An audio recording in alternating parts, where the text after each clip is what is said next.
we've talked to you before about State Representative Mesha Mainor from the Atlanta area there in Georgia. She first came to our attention a few months back when she broke with her fellow State House Democrats in Georgia over the issues of school choice as well as the provision of funds for migrants as compared to the needs of her constituents. Here's some of what she had to say. This is back in May. I support school choice, parent rights, and opportunities for children to thrive, especially those that are marginalized and attend a failing school. The Democrats at the Capitol took a hard position and demanded every Democrat vote against children and for the teachers union. I voted yes for parents and yes for children, not failing schools. Some of the schools I represent have a 3% reading proficiency, or children can't do simple math. So I have a few colleagues upset with me to the point where they are giving away $1,000 checks to anyone that will run against me. I'm not apologizing because my colleagues don't like how I vote, when my community loves the fact that someone is finally sticking up for them and holding these systems accountable. Let's be real. Parents do not want their child trapped in a failing school. And they aren't frustrated with teachers. They're upset with the elected leaders that put the teachers union and donors ahead of their constituents. I hear Black Lives Matter, but do they? I see every other minority being prioritized except Black children living in poverty that can't read. We'll send $1 million to the border for immigrant services, but Black communities, not even a shout out. I'm sorry. I don't agree with this. I'm not backing down, and I'm actually just getting started. And she wasn't kidding because last month she announced she was leaving the Democrat Party in the state of Georgia and joining the Republican Party. We're pleased to have the opportunity now to speak to Representative Mainor directly. Representative Mesha Mainor, Georgia House of Representatives, District 56, Atlanta. Thanks so much for joining us. Appreciate it. Thank you for having me. Who is that just speaking? I need a vote for her. She's very articulate, that woman we just heard. Yeah, and has a wonderful disposition, too, I heard. Yeah, how about it? So how has the transition gone? How have you been received by Republicans, and how much acrimony are you getting from Democrats? Republicans are receiving me well. I've been working with them for the past 3 years to get things done for the community. The Democrats are the same as they always have been. There are a few, Democrat friends that I have that have reached out saying, I understand. There are others that feel just like you. Community supports me. As soon as I made the announcement, they were texting me saying, I don't care what letter is behind your name. But yesterday was really interesting. I was going to do an event at a church, and a member at the church, I called to follow up, and they said, Representative Mainor, our church is Democrat, so we cannot have you anymore. Oh. And I was thinking to myself, did you really speak for the entire church, though? That's really interesting. Still. Also, too, so that's the thing. That's the thing that's really interesting, because you're not the first Black Democrat to switch parties there. Vernon Jones did so to some publicity as well. And even when people switch parties based on these substantive issues, like we just heard you explaining back when you were explaining it, and I'm sure you're continuing to, school choice and support for your constituents, prioritization of resources for your constituents, so many people can't get past the brand labels. There needs to be sort of a rebranding of the Republican Party among Black families. That's still a big job, right? I think it's a huge job, and I think that, Black culture in general, there are some things that you just cannot be. You cannot be gay, you cannot be a Republican, and you cannot commit suicide. Those are 3 things in the Black community that are absolute no-nos, and that's where we are. Well, what was the breaking point for you? Were you like, you know what, I'm going to change teams? or is it cumulative? I think it's cumulative because even after the $1,000 checks going up online to get me out of office, I was still saying I don't need to change. The Democrat Party needs to change. I think the breaking point was that was in March, April. Hmm. In June, July, my colleagues started coming on my social media pages again saying how I needed to be out of office based on this vote back in March. And I thought to myself, okay, look, why are they so upset with you? I did some thinking, self reflection. I said, look, if I believe in these policies, then maybe I'm just not a Democrat. And it's really policy and it's not necessarily party. I fundamentally do not agree with a lot of the policies that they're pushing out. Well, on school choice, since you mentioned that, and that's such an important one, what's happening in Atlanta, I'm sure, is not dissimilar to what's happening in Chicago and most big cities around the country.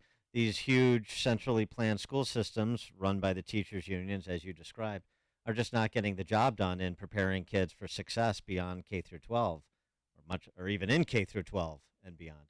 So, what's the rebranding that needs to be done there in the black community among black families? Because it seems to me like in Chicago, I don't know what the demographics are, but the teachers union is not majority minority, so it's not like there's a huge number. I mean, it's a big number in raw numbers, but not as a percentage.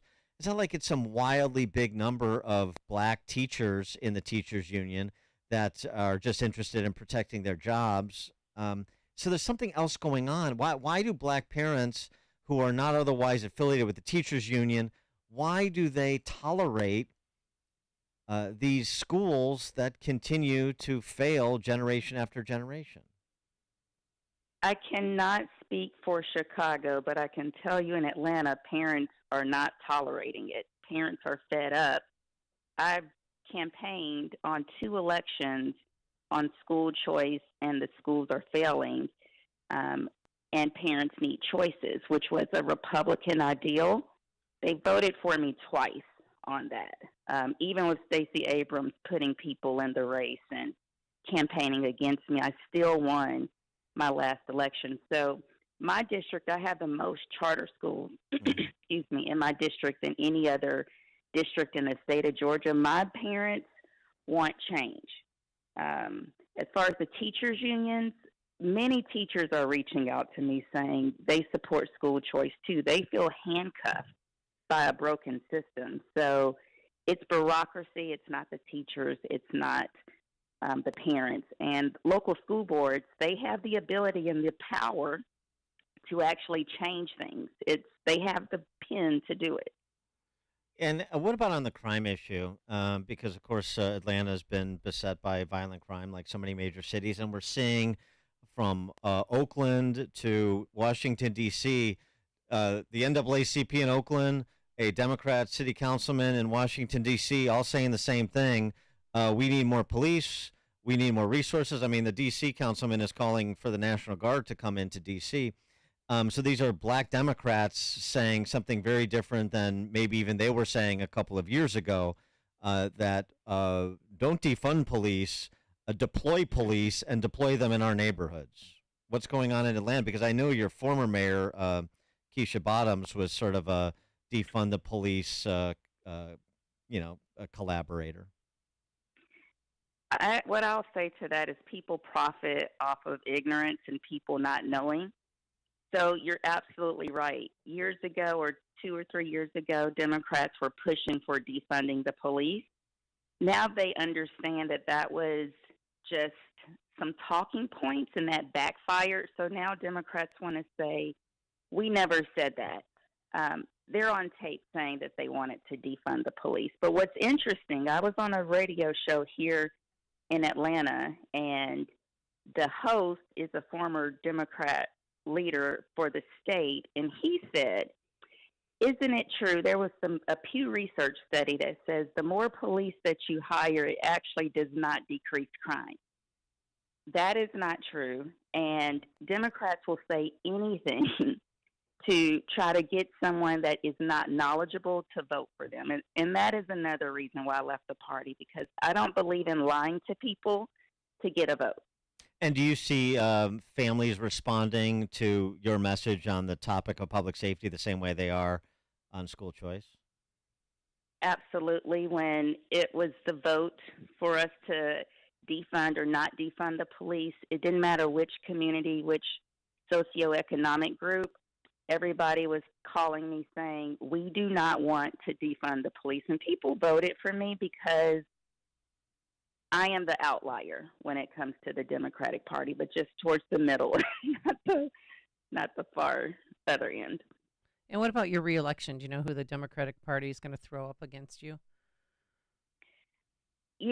That is yet to be seen. I've heard lots of names, and I'm sure it'll be a big race. So people in Chicago and Orlando and across the world, I hope that you guys go to my website, MeshaMainor.com. As soon as you click on it, there will be a donation link. I do need your support. It's hard going across the system, but I'm up for the fight. How are you doing it? Are you as Governor Kemp? Is he involved? Is the Republican Party involved? Are you going to campaign with them, or are you going to just say, look, I switched parties, but I'm running my own program here. I'm not affiliated with anybody formally. How are you managing that? So today is actually 30 days. I announced on July 11th, and in the past 30 days, I've learned that the Republicans have a lot of different sectors, and I'm not associated with any one particular sector. I really want to be a part and help each and every one. That's part of the problem that we have in politics. We're so hyper politicized by different things. So yes, I'll be working with Governor Kemp. I have a panel discussion that I'm going to be doing with Kelly Loeffler, Attorney General Chris Carr. I'm doing some work with him. So I really don't care which Republican it is, as long as it's associated with policies that benefit the people I represent. Fair enough. That's good. It's a good approach. MeshaMainor.com. That's MESHA, Mainor, MAINOR. MeshaMainor.com. State Representative Mesha Mainor, Georgia House of Representatives, District 56. Representative Mainor, thanks so much for joining us. Appreciate your time and good continued success in Georgia. Appreciate it. Thank you so much, guys. Have a great day. Okay, you too. And she joined us on our turnkey.pro answer line.